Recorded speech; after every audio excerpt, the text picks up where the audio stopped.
Guy is big into growing fig trees. What really kills the figs in the wintertime if you don't cover them. But what he does is that he overwinters his fig trees. We will ask him the question that what's the reason behind it. When you wrap it, you always want to keep this area open. So now we're coming to the potted ones. Very easy. And you do this with your rosemary too. Put it in the garage. That's it.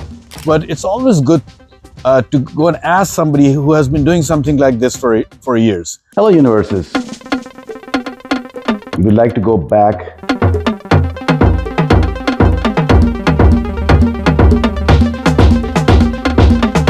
and let's be friends together. Hello, everyone. Welcome to our channel, my friend Bob.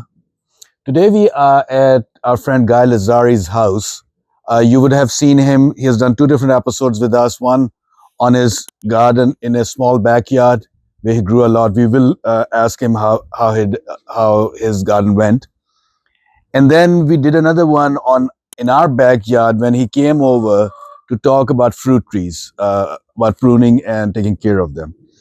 Today, what we are about to discuss, if you remember watching the first time we were here, Guy is big into growing fig trees. We will talk to him and get more information about it. But what he does is that he overwinters his fig trees. We will ask him the question that what's the reason behind it, what do we gain, and all those things. You got to cover your fig trees. They are from Mediterranean climate, Turkey, southern Europe, Greece, Cyprus, and they don't do well with our winters. They can resist cold weather, but it seems that what really kills the figs in the wintertime if you don't cover them is warm days and then cold nights with a wind.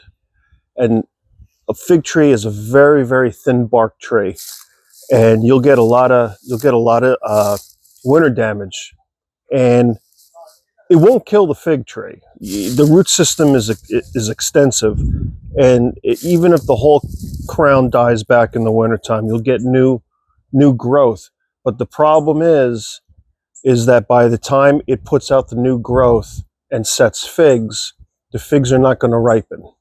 So that's why we cover the figs, fig trees. It takes 90 days for the fig tree to ripen its fruit for you to eat. So you're looking at like September, October. Now, so you cover it. So that's what you talked about, the bark. The root system, that's fine in this cold? Yeah. I mean, you could see here, I have wood chips down. It would be a very good, it would be a good thing to do in the wintertime is to kind of mulch around your tree. And I wouldn't really necessarily use like the commercial mulch, the processed mulch, but wood chips, leaves, any sort of organic debris, just to protect the root system. Now, you already have done one. So Yes. tell us what's going on. Okay, so this is the old school. This is how I was brought up, covering fig trees. So, when the Italians and the Greeks came over, the Portuguese, the Turks, in the early part of the 20th century, we had a lot of harder winters in New Jersey.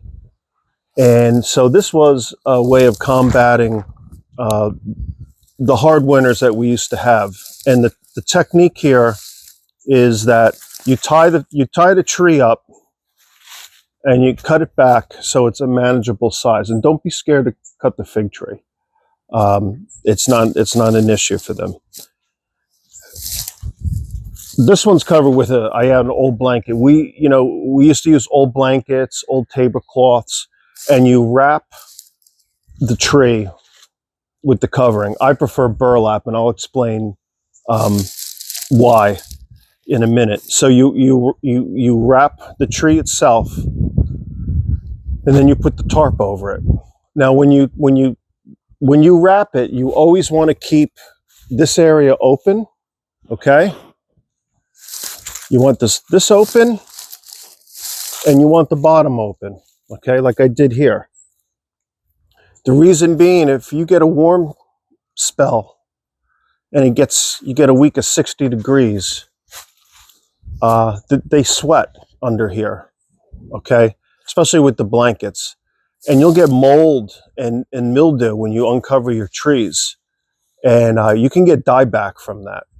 So you put the bucket on top to keep rain from getting that blanket wet.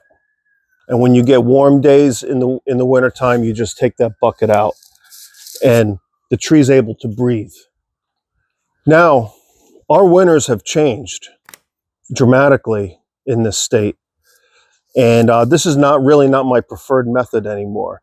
But when I do this method, I'll use burlap because it's breathable more so than the blanket technique. And what I also do, I haven't done it yet, rake up all the leaves and just put it at the base of the tree here. Okay? And you're set. Watch the weather. I mean, see what the forecasts are, the NOAA forecasts. If we're going to get like a polar vortex like we did in, I think it was 2015 or whatever, this is the technique to use. This will protect the fig tree. So we are in Northeast United States in New Jersey. Guy is in zone 7B. I'm in 7A. There's a 5-degree temperature difference. What's the right time to start covering these? I like to use holiday dates so you don't forget. So Thanksgiving, week before, week after Thanksgiving, and you uncover these. I like to uncover these around St. Patrick's Day in March.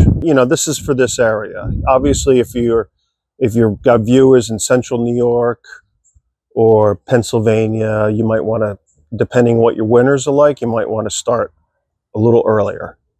But for here, it's pretty mild up until Thanksgiving. It starts getting cold. So in an area, let's say like Southern California, you would not need to cover these. Absolutely not. So this is really to just protect from winter. Absolutely. Yeah, if you're in the United States, you have a Mediterranean type climate, Arizona, California, down south, you don't have to do this. Here in Maryland, yes, but Florida, you don't have to do this. Now you will show us where you'll cover something. Yeah. So this is the first technique I want to show you. Another technique, we're going to go in the garden. This is a very good technique also. So what I did here is I found the upright parts of the fig tree. I cut away the ones that you can't bend over, and you literally bend this tree down. And I took a tomato stake and tied this off to keep this down.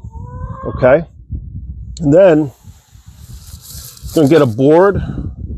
If you're a gardener, you should never throw any sort of wood away.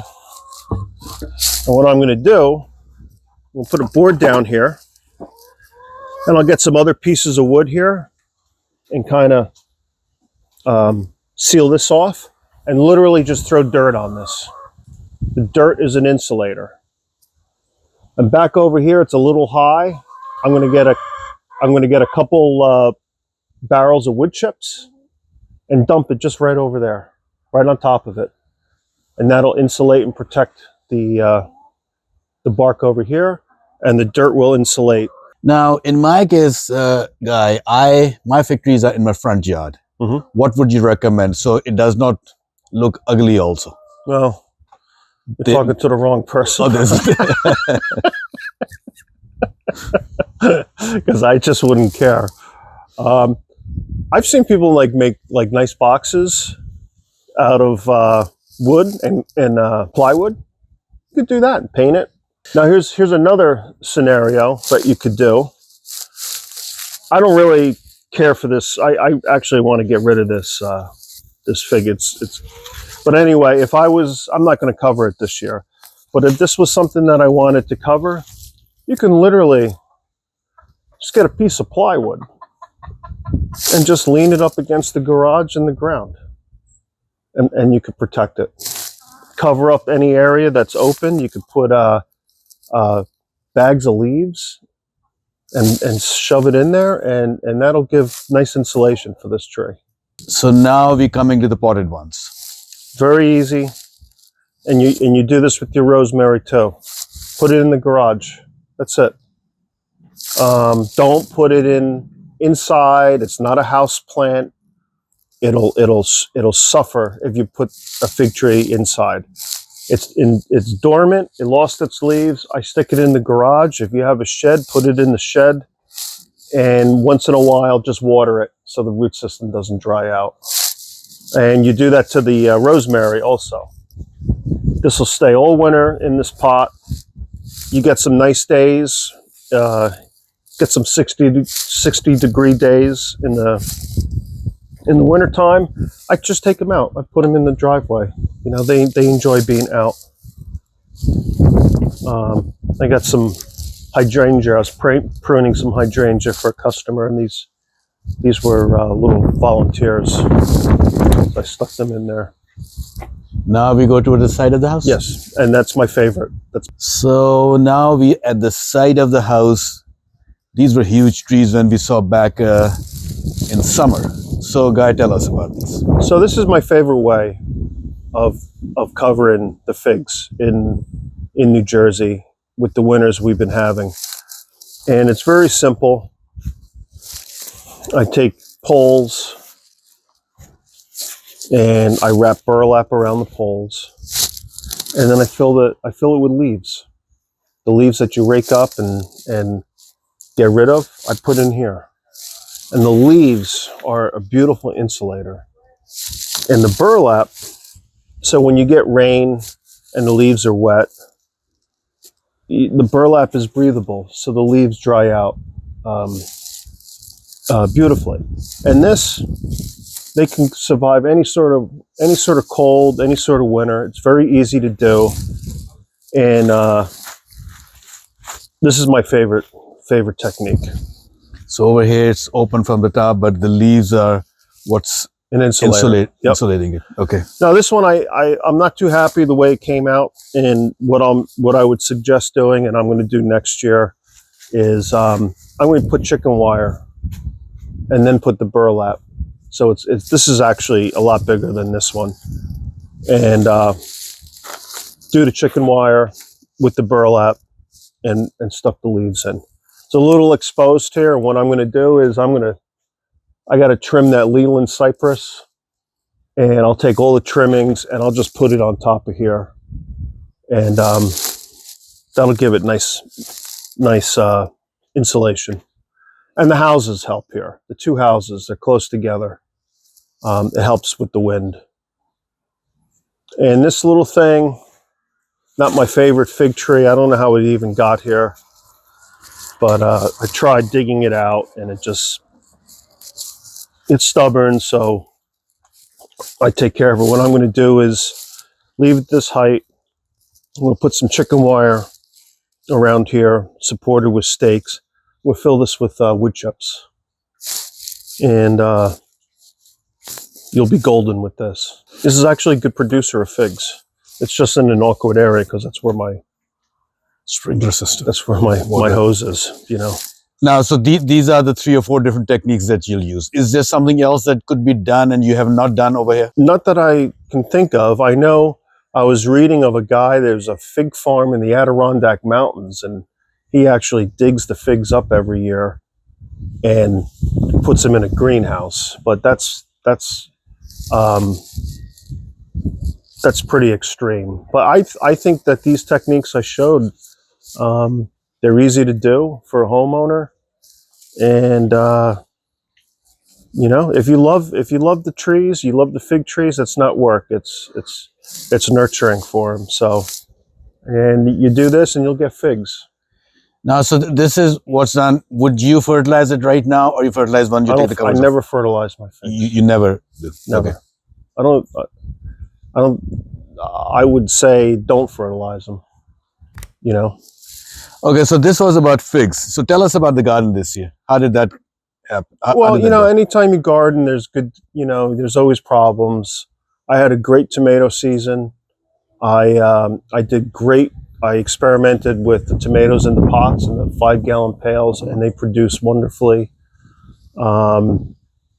Cucumbers I had problems with. I had some sort of fungus on the leaf.